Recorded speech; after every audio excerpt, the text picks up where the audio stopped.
This is the most unhinged defamation case I think I've ever seen. This is Ray William Johnson. He's one of the first YouTube megastars in history. He's been around long enough to see multiple phases in his YouTube career, complete with high highs and low lows. And in recent years, he's actually been seeing a major comeback ever since he started selling true crime-esque stories through all of his social media channels. But the thing is, according to this woman, who apparently goes by Vanessa Tabares, he's been keeping a very dark secret. So this guy, he's my dad, and he abandoned me. This is Ray William Johnson, and he's from Oklahoma. He's super famous on YouTube. Now Ray, my dad, used to study in Columbia University. And she goes on to give details that she says proves that Ray William Johnson is in fact her dad and that he abandoned her and her mom when she was pregnant with her. So this video spread like wildfire, and according to Johnson, he started getting all kinds of hate messages, including death threats in various forms.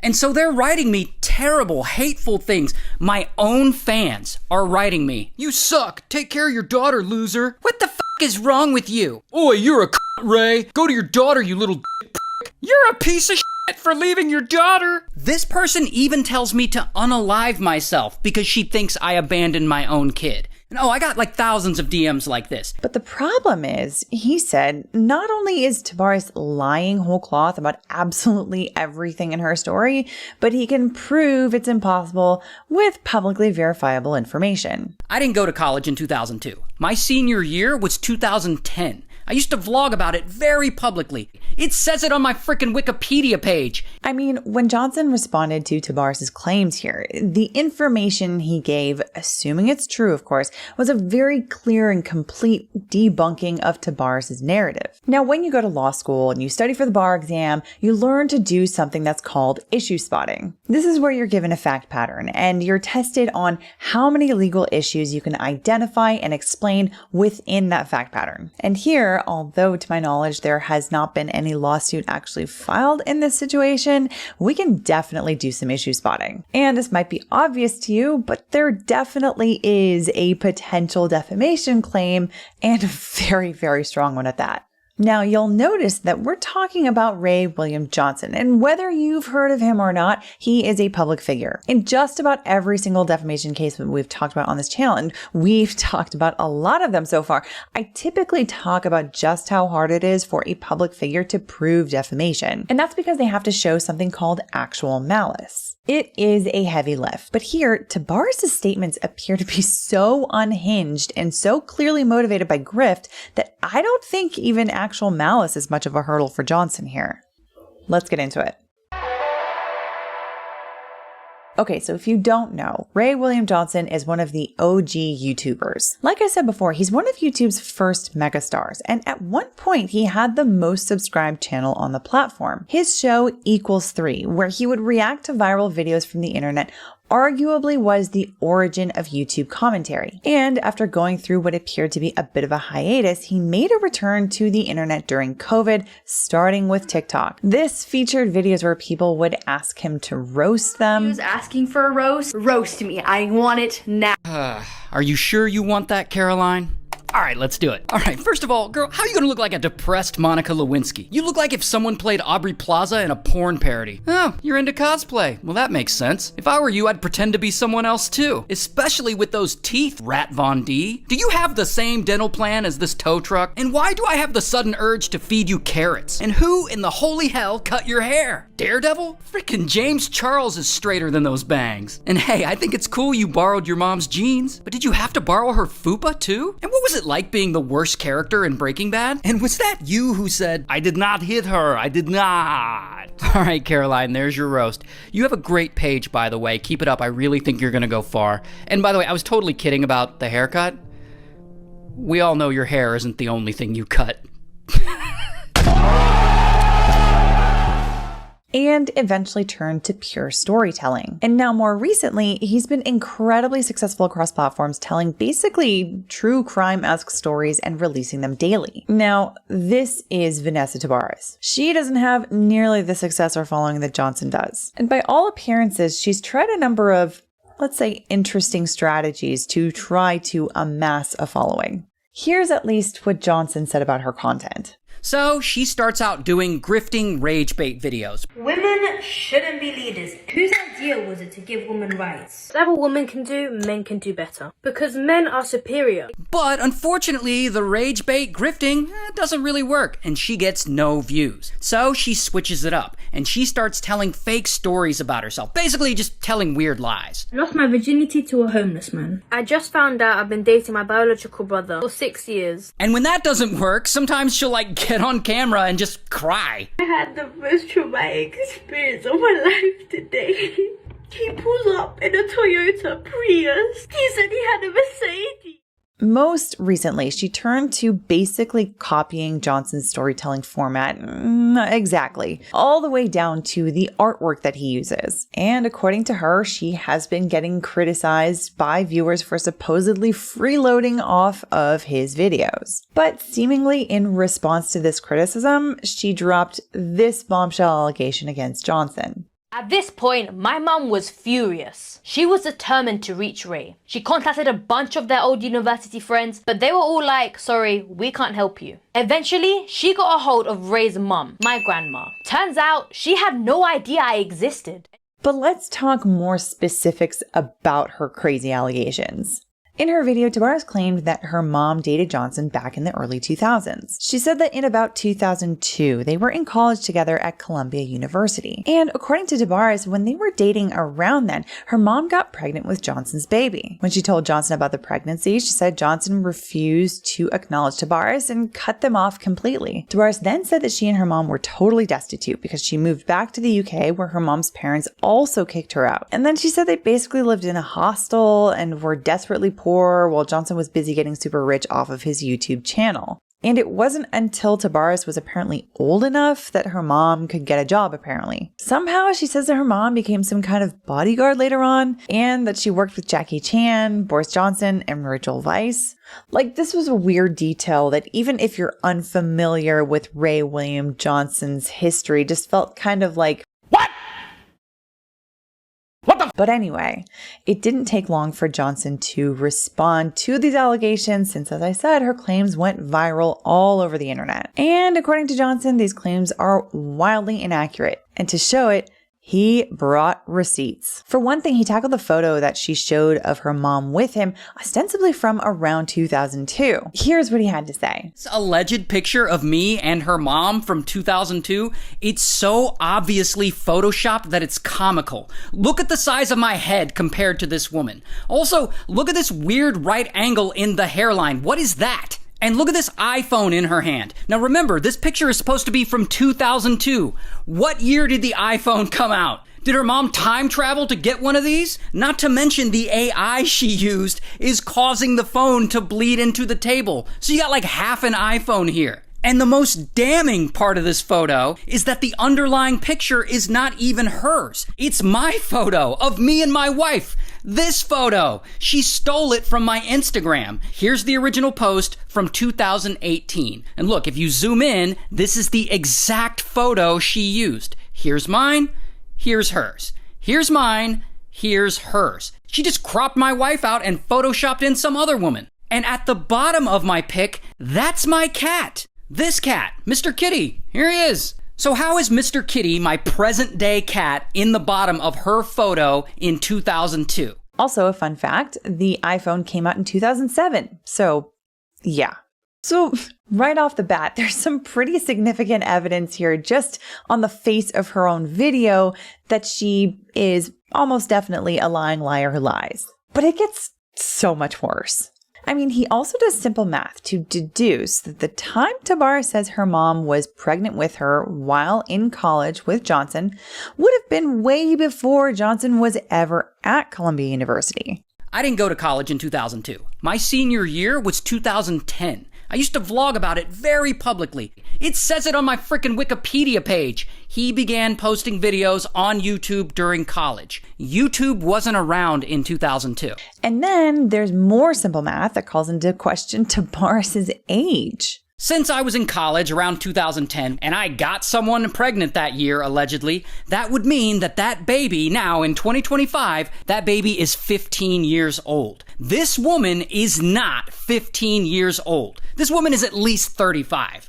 And he also points out that oddly enough, she's been weirdly inconsistent in talking about what exactly her age is. She can't even get her own age straight in her videos. I'm not avoiding saying my age. I am 22 years old. I've said I'm 22 so many times. I'm 27 and my boyfriend is 30. So clearly, some of the core parts of her story appear to be completely and hilariously bogus and easily debunked with publicly verifiable receipts. And yet, Johnson's been dealing with all of this hate since it looks like viewers really took to her allegations. And so this, by all appearances, looks like the most unhinged internet defamation case I've seen yet. Now, Johnson might not necessarily need to file a defamation lawsuit against her, since maybe his debunking is enough to put out the flames of her apparently false claims. And on top of that, she has since come out with a video basically fessing up to making up everything. So guys, I lied. Obviously, Ray William Johnson is not my dad.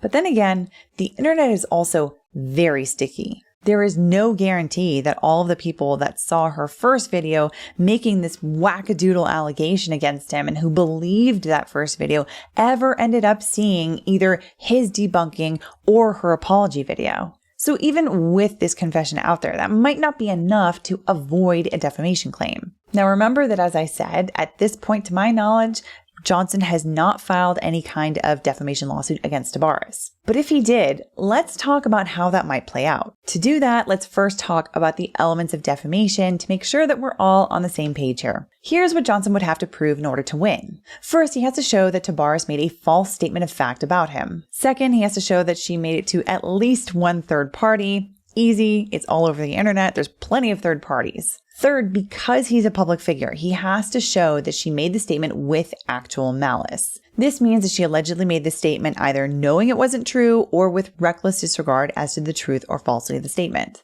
And here's something that is pretty salient to this particular situation. There's case law out there that does support the idea that a financial motive for the false statement can be used as evidence to support actual malice. So if someone would materially benefit from destroying someone else's reputation with a lie, that can really support a showing of actual malice. Anyway, the final element is that he has to show that her false statement harmed his reputation. With social media metrics available, this can be shown with things like YouTube analytics, like subscriber drops, viewership drops, and then elsewhere with things like lost sponsorships. It can also be shown with data revealing the thousands of hateful messages that he's received since her video.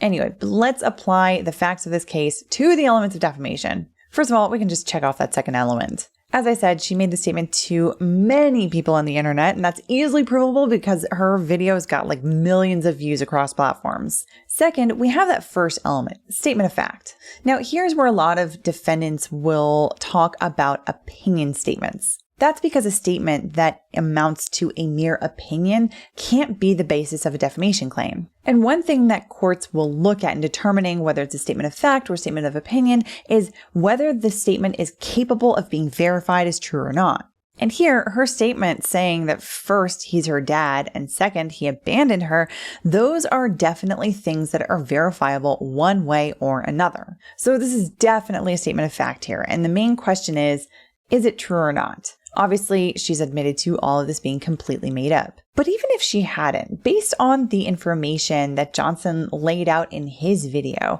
it seems insane to think that her statement could possibly be true.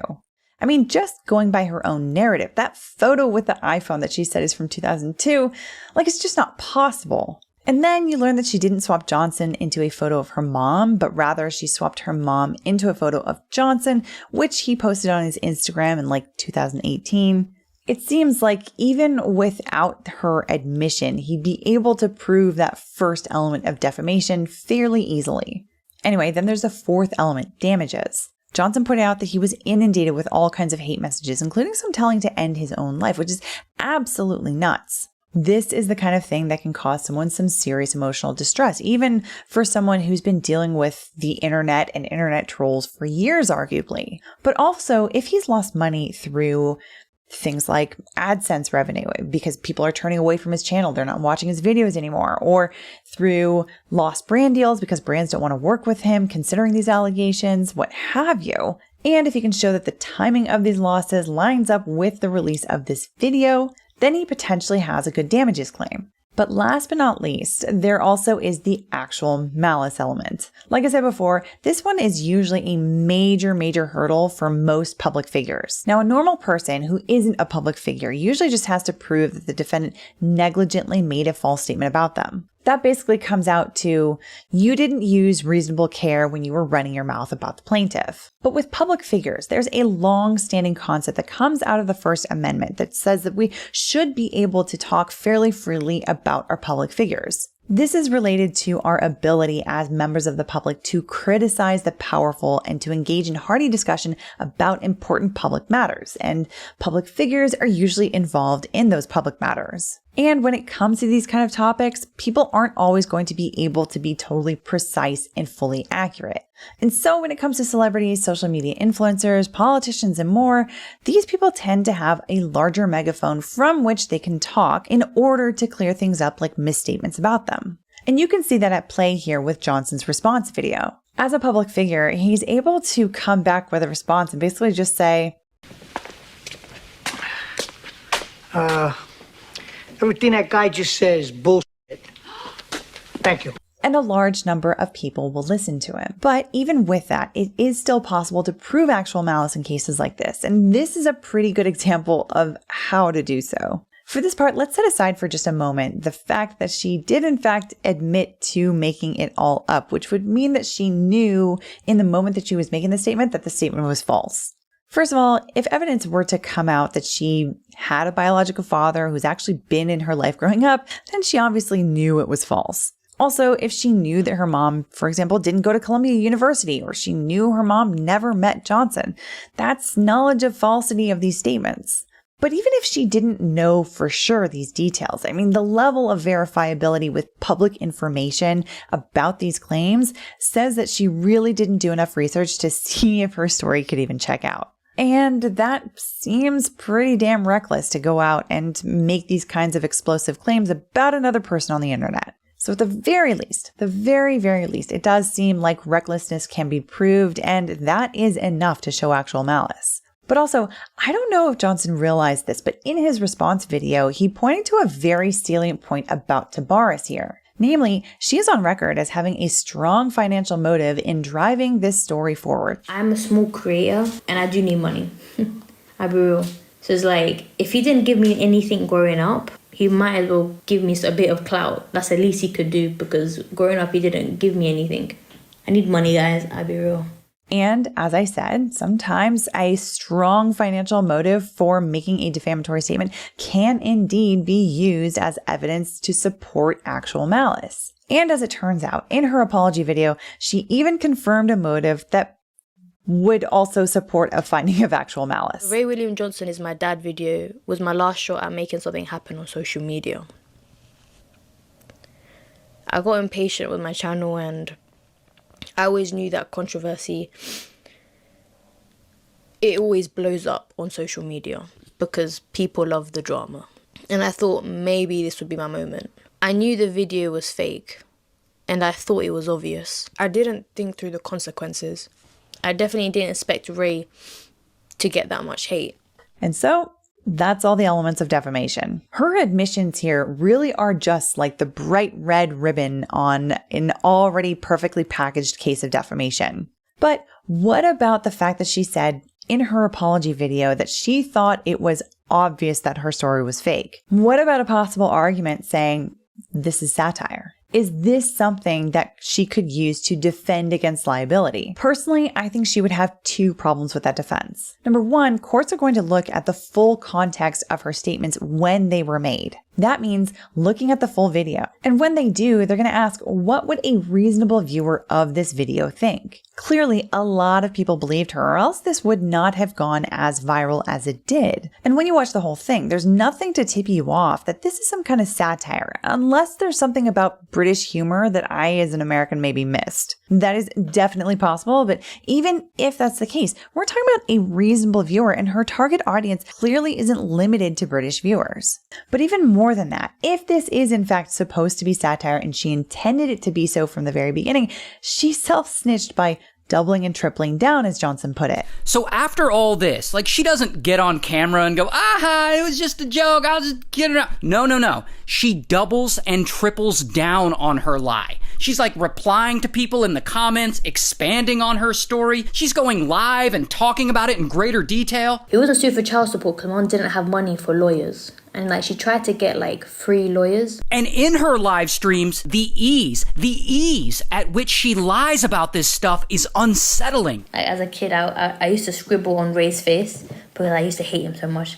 I was like, he left me, so I used to scribble his face. There really is nothing anywhere near her original accusation video that would tell any reasonable viewer that she's making some sort of huge joke and that the reasonable viewer is actually in on it. So even if Johnson has, as of yet, not filed a lawsuit against Tabares for this whole thing, if he continues to feel some fallout over this in coming months, he has up until a year after the statement was made to file a defamation claim against her. And the thing is, this might be a great short-term way to go viral, but it's for all the wrong reasons. If you're someone who is looking to get viral super quick, please don't do this. If you do, you potentially expose yourself to seriously expensive litigation that can actually ruin your life. But those are my thoughts. What do you think? Is this the craziest defamation case you've ever heard of, or do you know of any crazier ones? On the other hand, do you think this is just a massive nothing burger? Let us know your thoughts in the comments down below. Otherwise, I hope you enjoyed this or at least found it interesting or informative. And if you did, I would love it if you would hit the like button. It does help us with the YouTube algorithm gods. And if you're new here and you want to see more coverage of crazy cases and interesting legal topics, be sure to hit the subscribe button and the notification bell so you can find out when the next video is out there. And if you're really enjoying the content and you want to know how to best support the channel, consider becoming a member of Byte Club. You can join either through YouTube memberships or by becoming a supporter on Patreon. Links to both are in the description below. Otherwise, see you in the next video.